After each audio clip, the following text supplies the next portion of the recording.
Pemirsa, kembali di Kata Dokter dan sekarang sahabat sayang kita tunggu-tunggu yang cantik ya, sudah datang lagi dengan pakaian lebarannya yang oke banget.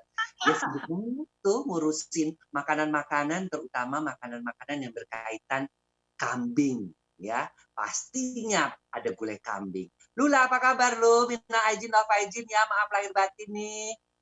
Belum sempat Sama-sama. Iya. Alhamdulillah ya, Dok Boy ya, ketemu lebaran lagi. Bener juga isinya kambing semua, tapi pas banget kan kita kepotong ya.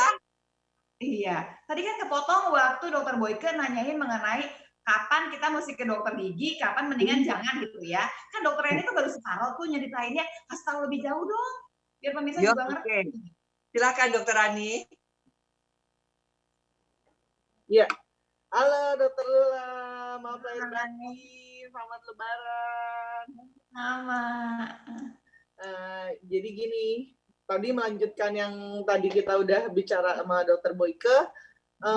Ini saya sering banget nih akhir-akhir ini dalam masa pandemi COVID ini, dalam 2 bulan inilah ya, sering banget ditanyain pasien, dok saya udah kesakitan banget, tapi di mana-mana nggak ada diperbolehkan ke dokter gigi kayak gitu kan, karena dibilangnya dokter gigi itu punya resiko tinggi karena ada tindakan yang menimbulkan aerosol.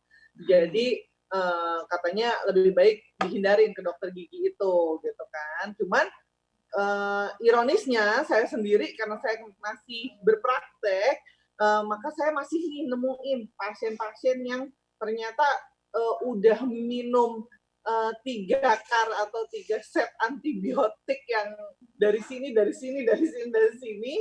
terus habis itu ternyata nggak sembuh juga gitu loh dok. Jadi inilah sebenarnya si malakamanya kan seperti itu gitu ya.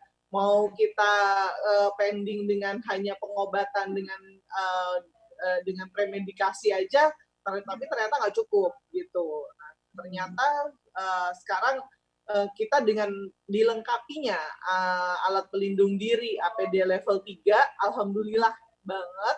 Jadi kita bisa tetap beroperasi secara terbatas untuk menangani kasus-kasus emergensi, dok. Nah, jadi kan, di sini ya kan emergensi. Kan betul. Sementara betul. Saya nih udah ada titipan banyak banget. Ada beberapa teman saya nih kejadian saat ini nih ceritanya nih ya. Mana lebaran-lebaran gitu ya. Udah bengkak. Kan malu ya. Kita mau nge-zoom aja bareng-bareng kan malu dengan keadaan bengkak. Bengkak, sakit sih nggak terlalu barangkali ya. Terus mereka bilang, ke dokter gigi nggak bisa. Terus mau berapa lama nih bengkaknya? Bolak-balik minum antibiotik juga kalau antibiotiknya nggak tepat atau barangkali minumnya seenaknya ya, kan nggak jadi juga. Nah sebetulnya yang cuma bengkak, tambelannya lepas, jadi dia bengkak nih, bisa nggak ke dokter gigi sebenarnya? Iya, nah sebenarnya itu sih kalau itu kategorinya udah kategori emergensi dok.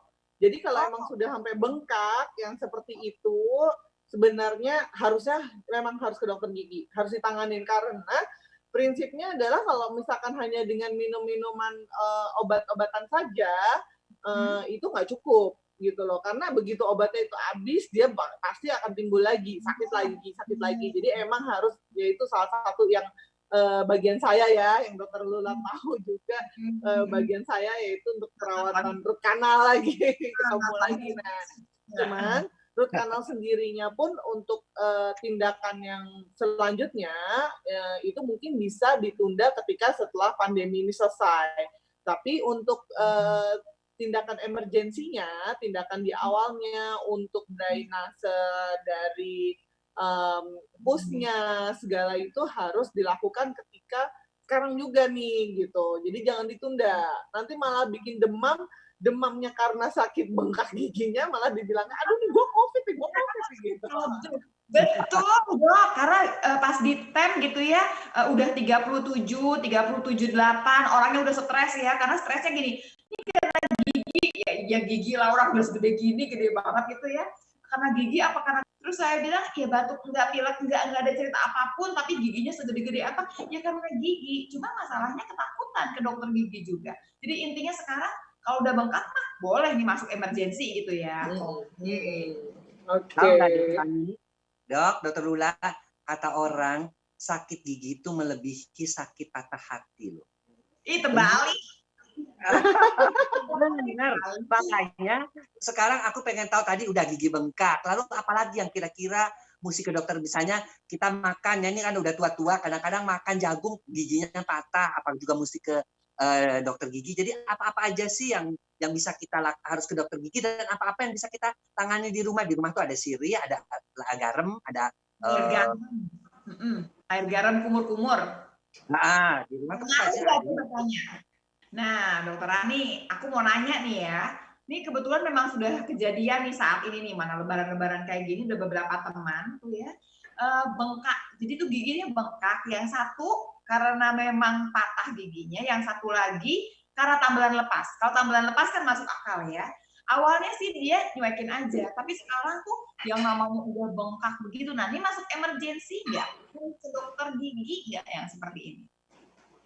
Iya, gini dok. Jadi kalau emang udah sampai seperti itu, sampai menimbulkan bengkak, itu juga emang harus banget sih harus ke dokter gigi. Karena saya udah sering banget dapat pasien yang dengan kejadian yang seperti itu, bengkak gitu, terus tahu-tahu udah karena dia takut ke dokter gigi, malah dia mengkonsumsi antibiotik sampai udah 3 kar. Jadi udah 3 kali, ini saya udah nyobain ini dok, habis itu masih terus, habis itu nggak lama bengkak lagi, terus saya bengkak lagi, kayak gitu lagi. Jadi dia kasihan juga yang selama masa pandemi ini karena ketakutan ke dokter gigi, malah akhirnya dia bengkak dan nggak ke dokter gigi. Padahal kan kondisi yang bengkak itu sendiri kan harus lokal ditangani.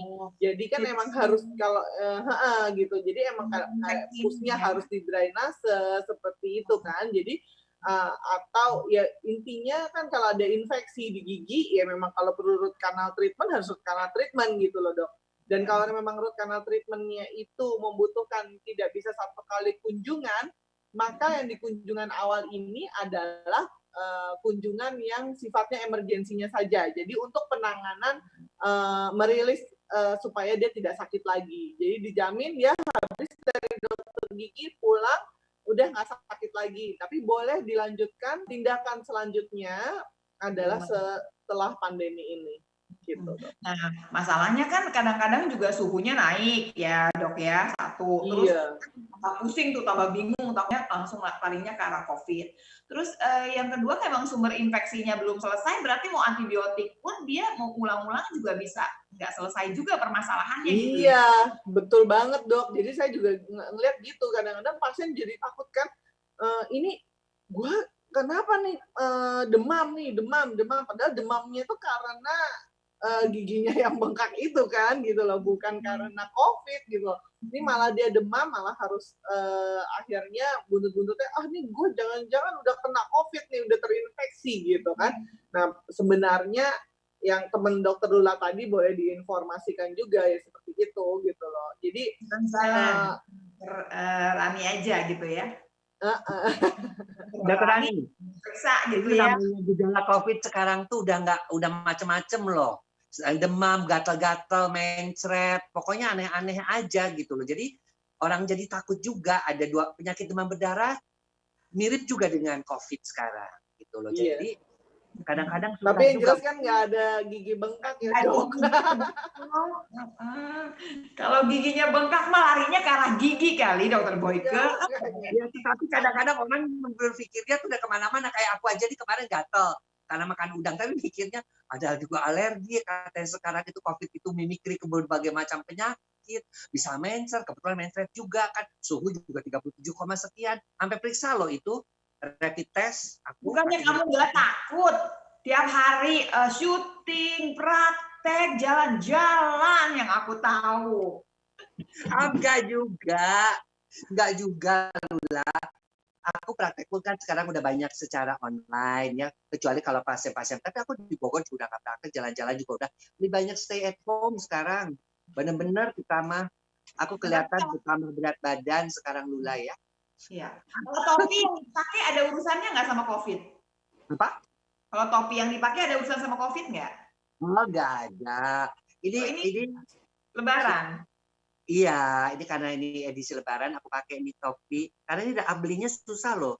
Lula ini di Nepal, bagus warnanya. Jarang-jarang kayak topi-topi di Padang. Ya oke deh, kita ngomongin gigi lagi ya. Iya, kita mesti break dulu nih Lula ya, udah dikasih kode ini katanya mesti break dulu. Kita akan lanjutkan perbincangan kita nanti setelah jeda yang berikut ini. Tetap di Kata Dokter.